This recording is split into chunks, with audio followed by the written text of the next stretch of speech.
everyone, I am Channon Rose, and in today's video, I am going to be doing something a little bit different, and that is I'm going to be giving you guys 5 of my top tips of mistakes not to make when you're trying to conceive. Now, this is not just for people that are doing IVF and IUI, it's also just people trying to conceive in general. So if you're trying to make a baby, definitely watch this video.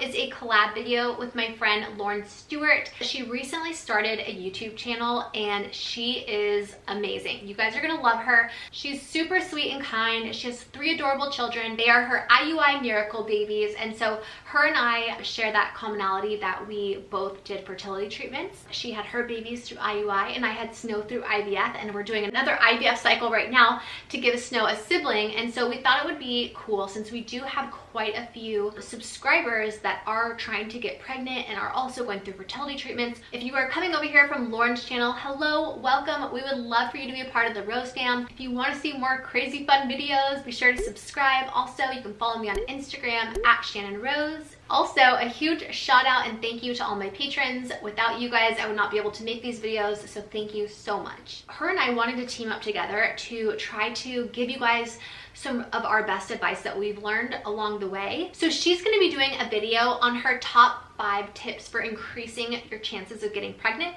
and I am going to be doing top 5 tips of mistakes not to make when you're trying to conceive. Now, I feel like there's so many things online that you can kind of read and try to help to find out what you're supposed to be doing, what you're not supposed to be doing, and it can just get overwhelming at times. And so I really wanted to make a video where it's just 5 things. It's not overcomplicate stuff. These are the 5 things that I have found that maybe you wouldn't likely see on the internet or read about, and that I think are really helpful. When I first started doing IUI or just trying to conceive in general, before I even knew there was something wrong with me, I made so many mistakes, and I just don't want you guys to make the same mistakes I did. So hopefully this video will be helpful for you. And the first tip I can give you is phthalates. Phthalates? I don't know how to even pronounce this word, but I'll put it up on the screen so that you know what it looks like, how it's spelled, so that you can try to avoid it. Now, this is something that not too many people know about. Sometimes when you see certain things like no parabens, no phthalates, no sulfates, no, I don't know, there's so many bad things for us nowadays. And so on a lot of cosmetics or packaging, you'll see no parabens, all those nasty things. Phthalates, I hope I'm pronouncing that right. Like, how funny would it be if I'm totally pronouncing it wrong, is one of those things you really want to stay away from, especially when you're trying to conceive. Let me just look this up so I don't sound like an idiot and I can give you guys the proper advice. For me, when I tell my friends, just stay away from it, it's bad for me, bad for you. But let me tell you why it's bad for you and give you guys a little bit more information about it. Okay, so why are phthalates dangerous? It says it's a family of industrial chemicals that are used to soften PVC plastic and as solvents in cosmetics and other consumer products, can damage the liver, kidneys, lungs, and reproductive system, particularly developing testes, according to animal studies. So this is something to stay away from, not just for you, but also your partner, whether it's a guy or a girl. Stay away from phthalates. They're really bad for you and they can really prevent you from getting pregnant. We're gonna try to not overcomplicate this, but that is definitely one thing that I would say to try to stay away from. So look at your ingredients and things. Check your cosmetics. When I was trying to get pregnant in the beginning, before I started fertility treatments, I was getting my hair done, my nails done, putting makeup on all the time, you know, doing self-tanner, like everything, and not even thinking about phthalates. I didn't even know what that was. You know, they tell you eat healthy, which is very important, and that will be another tip. But I feel like that's kind of like common sense. We know we really want to have a healthy diet. It's going to help us to get pregnant. But a lot of times we don't think about cosmetics or self-tanner. I mean, there's so many things that we do and are, you know, in contact with all the time, and it's just one of those things we don't, like I said, really think about. So definitely I would try to maybe not get your nails done that month because of, you know, chemicals that are in the nail polish. If you can skip a month of getting your hair done, try doing that. Try not to wear makeup as often if you don't have to. Don't wear perfume. Just little things like that that you can kind of change in your daily routine to try to kind of avoid chemicals as much as you can, because there are some really harmful things in our makeup, our body sprays, our perfume, our sunless tanners that are not good for us. So just keep that in mind and try to stay away from chemicals as much as you can when you're trying to conceive, because a lot of times that could be a huge culprit and things that could potentially be causing us to not be able to procreate. Another one of those things, like air fresheners, like the little Glade plug-in things, all kinds of stuff. There's so many chemicals that we're constantly surrounding ourselves with, so try to get away from that as much as you can. Okay, this is another huge mistake that I made, and that was overextending myself. Stress. They say it's like one of the biggest things that causes us to not get pregnant, and a lot of times, you guys, we don't even know that we're stressed out. You know what I mean? We're like, no, I don't feel that stress, but we actually are. I remember, it's like a perfect example, my sister before her wedding was so stressed out that she was so sick, just like physically sick, and she was like, I don't know what's wrong with me. I'm like, I think that you are stressed out and it's making you sick. And she's like, no, I'm not stressed. I'm not stressed at all. You know, I'm excited, whatever. And I was like, come with me, let's go get you in LA here. I'm sure they have them everywhere, but they're like little vitamin bars or something where you go in and a nurse puts a syringe in your arm and gives you a bunch of vitamins and hydrates you and makes you feel better. She wasn't eating properly. She was stressed out. It was physically making her ill. She had no idea that it was even stress that was causing all these problems. So a lot of times we can be stressed out and not even know it, especially when we're trying to conceive. We stress out about, oh my gosh, I need to make sure I'm ovulating in the correct time, especially if you're doing fertility treatments like IUI or IVF. That's just like a whole nother level of stress, right? We're putting all these hormones into our bodies and the schedules that all the medicate, I mean, like it's nuts. If I can recommend anything, it's trying to keep your schedule open and free during that time if you are able to.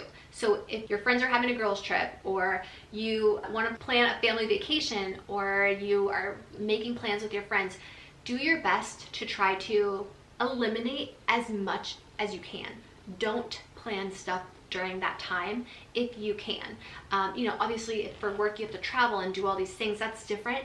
But if you can make it so that you have an open schedule, lots of free time, you're not overdoing things, try to just chill out as much as you can. Do as many stress-free things as you can. Watch funny movies, paint, get outside and do something that is going to put you in your happy place. Don't do things that are going to be stressful for you during this time, because you may not even know it, but you're already stressed out, so you don't want to overdo it. So that is my second thing, is to not make the mistake of stressing yourself out and overdoing things or being too busy during this time. You really, like I said, just want to block off your calendar and make it as if you're on your own little trying to conceive retreat and you don't have time to be bothered by other people. That's my second tip. My third tip is documenting your journey. Now, I know a lot of people like to be private about this sort of thing, and that's totally fine. I'm not telling you to go start an Instagram or a blog post or a YouTube channel to document your journey. Unless that's something that you want to do, then I would say absolutely go for it. But even if you are documenting it privately for yourself, a lot of people don't do this because they're like, this is not something I want to document. I don't like the way I look. I don't like the way I'm feeling. Like, this is a depressing time for me, because maybe you're not getting pregnant, or especially if you're doing IVF or IUI, it could be very challenging. It's a very dark place in your life. It can be during that time. And so a lot of people just don't want to document that. And I am here to tell you, document it, even if it's just for yourself. If for some reason you don't want to look back on it, that's fine, but at least you have it in case you do. In case one day when your baby turns 18 and they're wanting to see that, or you want to look back on it. My friend Jenna Jameson, amazing. She also has been very public and open about doing IVF with her children. And I remember I had posted something with all my shots and needles and everything around a little onesie that said "made with love and science" or something like that. That was really cute, and took a picture of it and posted it on Instagram. And I remember my friend Jenna saying, I wish I did something like this to remember, you know, my journey. And so even if it's just one little thing, like taking a picture, you don't even have to be in it. It's really nice to be able to go back and look at how far you came and remembering where you were at one point and how strong you are and all you've been through. It's gonna be a... It's like the millionth no. Just got this overdraw shot. We just finished the IUI. She's Sleeping Beauty right now. As of now, we just have sort of one embryo. They're canceling my transfer. I'm pregnant. We miscarried. I just did a ultrasound on my tummy and also a vaginal ultrasound. Now they're going to have to be giving me the chemotherapy drug. Definitely document your journey, even like I said, if it's just private for you or your family. Okay, another one of the things that I think is one of the biggest mistakes that I made personally was not getting enough rest. This kind of ties into the whole stress thing also. I remember I was doing fertility treatments. I was literally giving myself injections at Coachella. I was like in the desert, getting all made up and giving myself shots. I wasn't getting as much rest as I should have. I should have been, you know, at home, relaxing, reading books, watching movies, drinking tea, you know, things like that. For me, it was work because I was going for a work thing and I was taking pictures and I was doing sponsored stuff, and it was kind of a little bit more of a stressful time than a fun time if you were just to go to Coachella for fun. But even then, you know, I was doing IVF. I wasn't supposed to be doing like exercise, and I was doing a lot of walking. I wasn't getting the rest that I should have been getting. And I was also traveling a lot during this time. I remember when I did the IUI, I was like traveling to Philadelphia to do like a book signing, and I wasn't resting is my point. And so my advice for you is to not make that same mistake. Trying to conceive, especially if you're doing fertility treatments, can be exhausting. You are going to be tired. You're going to be doing a lot of medications that make you sluggish. You need your rest. So sleep an extra hour if you want. Go to bed a little bit early, sleep in a little bit longer if you can. Find time to just chill and get your rest, because it's very important. You know how they say like, oh, you need to get your beauty sleep? You need to get your future pregnancy sleep. So definitely get your rest on, girl. Oh my gosh, I have so many tips. Like I'm like, oh, which one should I do? Because I have way more than 5. So I'm just gonna give you a couple extra bonus ones. One of them is to be organized, especially if you are doing IVF.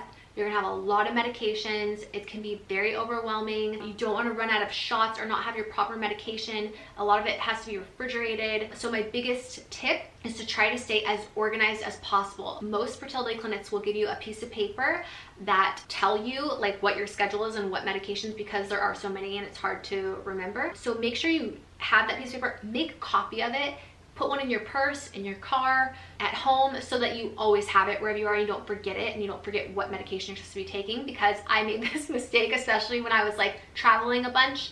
I forgot that sheet of paper and that completely stressed me out. We want to keep very low stress levels. So stay organized. Okay, so here are some of your bonus ones. I know it's hard. Try to make it fun. Most people that are trying to conceive, they get to come have sex in their bed and they're like, woohoo, and it feels good and it's great. But a lot of times, if it's not working and you're not getting pregnant easily, it can start to become a stressful thing. And you're like, oh, I'm ovulating this time, I have to have sex during this time. It's like, it's not as fun, right? It's not as fun when you're giving yourself injections to try to get pregnant and you're not able to do it the fun way. My advice is try your best to make it fun. Whatever that is that you need to do. If you need to be like, okay, we are going to celebrate after we get the shot. I don't know what you want to do or what you're into that could be fun for you. For me, for instance, I'll be like, okay, after I get this done, let's, I don't know, splurge and go get like vegan ice cream somewhere, because I know that that's gonna make me happy. It gives me something to look forward to. It makes it a little bit more fun for me, because this can be a really difficult time, and like I said, it could be stressful and depressing. So try to take your depressed self and find a way to make this whole thing fun for you. It's gonna help with your stress, and it's just gonna help you have a better experience all around. Because God forbid, if for some reason you're doing IVF or IUI and it doesn't work out, at least you could say like, well, at least I had a little bit of fun. I made it a little bit fun, taking something bad that happens to you and making something positive out of it. So that's my advice for that. Okay, and then last but not least is, I know that most places don't take insurance. Some places do.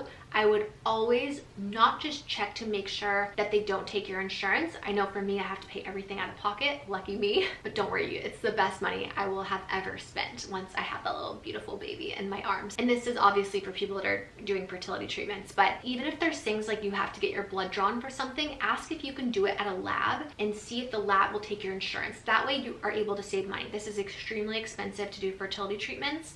If you're doing them, you know what I mean. And if you can save just a little bit of money by having your blood drawn for something at like a LabCorp or, you know, a place outside the fertility clinic that will take your insurance, definitely do that. It's a great way to save money. I made that mistake. I did not do that. I didn't even know that you could do that until recently. And so I want to pass that information on to you. I hope that maybe even just one thing helped you in this video. I am sending you so much baby dust. I hope that you get your miracle baby. Every baby is a miracle, and I'm just totally rooting for you and in your corner, and just know that you're not alone. Also, I want to say a huge thanks to Lauren for collabing with me. Make sure you guys go over there, check out her video, go subscribe to her YouTube channel. Again, thank you guys so much for watching. I know you have a choice to be able to watch thousands of videos online, and the fact that you chose to watch mine really means a lot to me. I really appreciate the support. I'm sending you all my love and all my positive energy, and I hope to see you in my next video.